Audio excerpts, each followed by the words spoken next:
a couple of days ago, 3 days ago to be exact, Chidimma shared a post where she was crying. And, this is not the first time she's actually alluded to the fact that she has been struggling with mental health issues because of what South Africa put her through.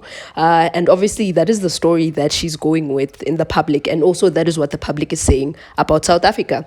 And they also feel as though Chidimma was unfairly removed from the Miss SA competition, and she was also targeted to leave the competition. And she is innocent. The only guilty people are the parent. That is the story that everyone is sharing on the socials. This is America's story. This is literally a lot of people from outside of South Africa. That is what they're saying. And Chidimma is literally playing them like a grand piano. Like, she's playing them so well that she's mastered this. And everyone is just eating from the palm of her hand. And she said the following on her video. So she said, 2017, I had this dream of walking the Miss Universe stage with no idea what it means to be a queen. 7 years later, in just 8 days, I, Chidimma Vanessa Onwe Adetshina, will be walking the Miss Universe stage. Win or not, I am so proud of myself, and and filled with so much joy and fulfillment, for I am about to accomplish what once seemed impossible. I envisioned this moment and I'm about to make it a reality. This journey hasn't been easy for me mentally and emotionally. The tears, the pain, the trauma, the days I felt like giving up, the days I felt unworthy and undeserving. However, I refuse to let anyone or anything deny my vision. This achievement is not just mine, but it is for Nigeria. It's for Africa. And then she says, your support and encouragement has been the fuel to my fire. To anyone who has ever doubted themselves, I see you and I believe in you. Your dreams are valid. Don't let fear hold you back. Don't let doubt whisper you can't, because you can. And then she said, the journey will never be easy. Success is not easy. This is just the beginning. Love, Chi. Inspirational post. But here's the problem. She's making it seem as though South Africa was the one that was standing in her way, whereas the problem is her parents were the problem. The problem starts at home. Had her parents done things legally, Chidimma wouldn't feel so, what's the word? I can't think of a word, but she wouldn't. I feel like, yes, I do understand. Number one, let me try and clarify what Miss South Africa stated, that she felt as though we attacked Chidimma. Those are not her exact words, but she stated that she felt as though Chidimma was kicked out of the Miss South Africa competition. And she felt also that, she should have been allowed to compete until the end. Yes, I do get the point. And also, I do understand why she feels as though Chidimma was bullied. A lot of people outside of South Africa feel as though South Africans were attacking Chidimma instead of them actually addressing the parents. Yet they are forgetting that the parents, we still don't know the parents. Yes, we've seen pictures here and there, but the parents never came forward and clarified the whole issue. We only got the details from Home Affairs. So the parents, or Chidimma actually, denied the whole allegation that she is not a South African citizen. She even stated that, I don't know if it was her or people that know her, someone stated that Chidimma actually grew up in Soweto. And it turns out that is actually a lie. And we recently also found out a couple of months ago that Chidimma's mother is also not even a Mozambican. She's actually a Nigerian citizen. Both Chidimma's mother and father are Nigerian citizens. So how did Chidimma acquire a South African birth certificate? And it's also alleged that Chidimma was actually not even born here in South Africa. That Chidimma came to South Africa when she was actually 3 years old. So Chidimma is not a 24-year-old. She is, people are alluding or they're stating that Chidimma is actually 35 or 33, somewhere within those ages. I am not sure. I don't even want to comment on that. And also they stated that Chidimma's husband or ex-husband is also a drug lord. And also remember, Chidimma is a South African citizen, quote unquote. She's a South African citizen that married a Nigerian man, which automatically gives citizenship to that Nigerian. So do you see how problematic that is? And I feel like people are choosing to ignore some of the findings that were made by an actual, like a government institute. It wasn't, these were not just claims that were drawn up or were picked up from the air.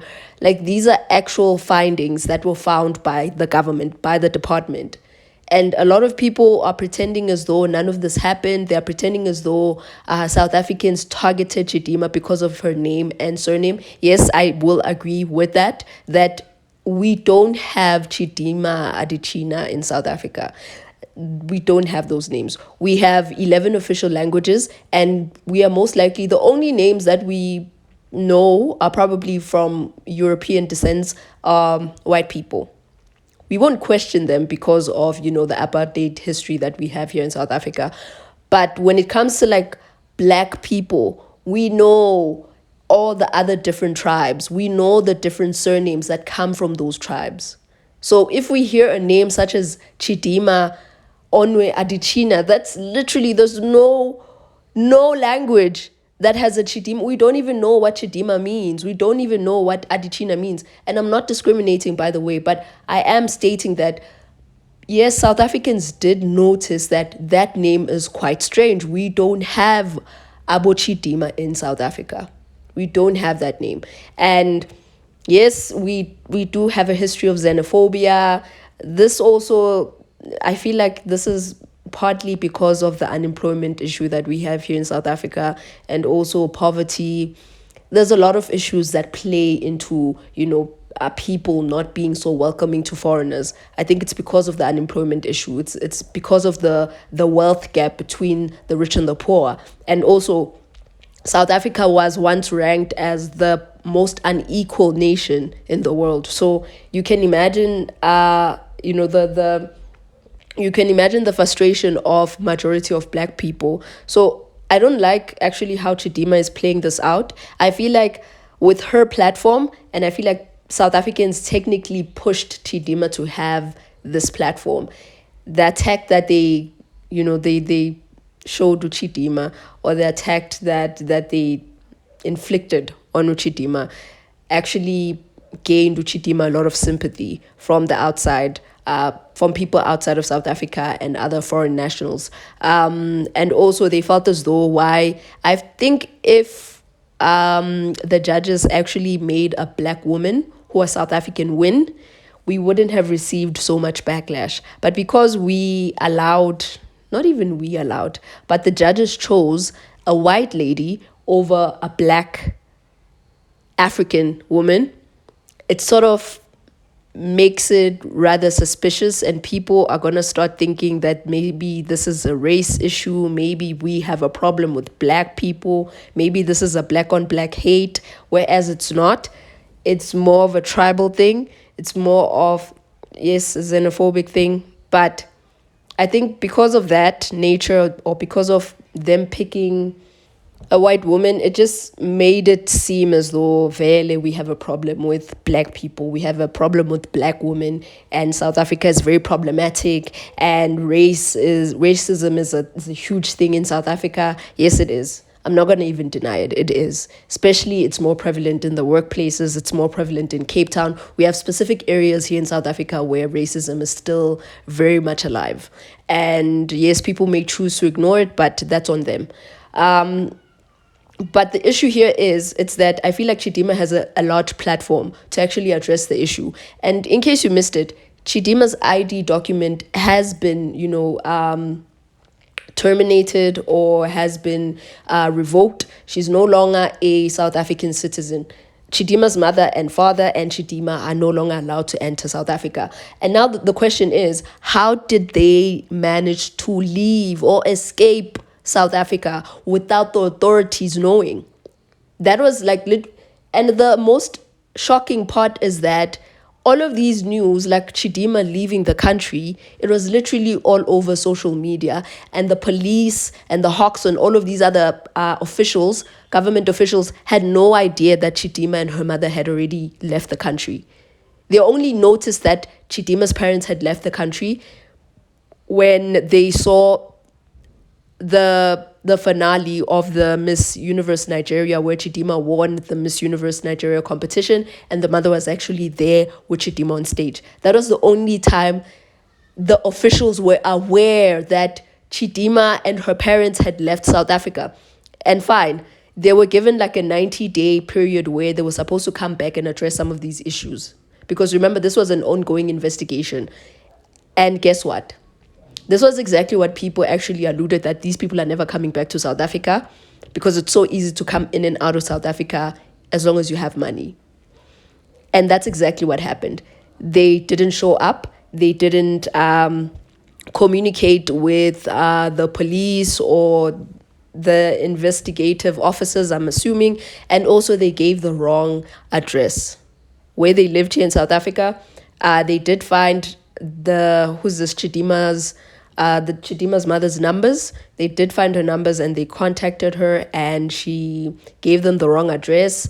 And then when they tried calling her again, she gave them her lawyer's numbers and she gave them the lawyer's address. So ever since from there, they haven't made any communication with Chidimma's mother. Honestly, it looks bad on the Home Affairs, the whole department, the whole police force, the whole it looks bad on Home Affairs the most, because it shows that we have such a huge problem within the system. And also how many people we also need to question, like, how many people have the same issue as because of this whole story. Because now we already know that Chidimma is acquiring a lot of brand deals, and instead of her actually facing the consequences, her and her mother and the father facing the consequences for stealing an identity, for identity fraud, she is instead immersing a lot of wealth. And this goes to show that crime actually does pay. It goes to show that, I'm going to make an example of Kanyimbau's boyfriend, who's also thriving. In case you don't know, he is also facing a lot of criminal charges in Zimbabwe, and he decided to flee to South Africa. Why are all of these criminals fleeing to South Africa? That's another question, another problem that I find very strange, that a lot of criminals, a lot of Nigerians that are selling, not all of them are selling drugs. Some are actually here legally. But the ones that came here illegally, that bought their ID documents, and trust and believe it's probably still happening. Just because, yes, the Home Affairs department are actually doing their job for the first time, and let's all be clear, the only reason that they are doing their job is because of the government of national unity. That's the only reason. Had that not been in place, trust and believe, nothing was going to happen. And another problematic thing about South Africa's government is that it is ran by social media. Because if it doesn't trend, the chances of you getting any help from the police force or getting any assistance from the Department of Home Affairs, like, for example, there's a lot of people that have been reporting that they are having difficulty with their IDs and that it's been blocked and all of these other stories. These people have been in existence for quite some years. Some of them 10 years. They've been complaining about the fact that they can't open a bank account because it states that they already exist in the system, whereas they've never opened a bank account. So these stories are not new. It's only being addressed now because of the government of national unity, or it's only being addressed because of Twitter, because it's actually trending. So these are the issues that we need to address here in South Africa. I feel like Chidimma is just the tip of the iceberg of what problems we have here in South Africa. I don't like how she's handling this whole thing, but at the same time, I'm like, let's regroup. Let's focus all of this energy in dealing with the parents of Chidimma. And the fact that she decided to ignore the law, I don't understand what message is she going to send to the children, that you can get away with literally anything. I feel like that's the message that she's sending out, because number one, she is facing charges in South Africa. And the fact that she decided to ignore this whole thing is shocking, to say the least. But Please let us know what you think on the comment section about this whole thing. I do feel sorry for her that she was attacked the way she was. I do feel sorry for the fact that it impacted her, mentally and emotionally. I do feel sorry for her and I do understand that. But I feel as though she's also not the victim that she's playing out to be. But yeah, please let us know what you think on the comment section about people's opinions about how South Africa treated Chidimma. But yeah, do not forget to like, comment, share, and subscribe. Thank you.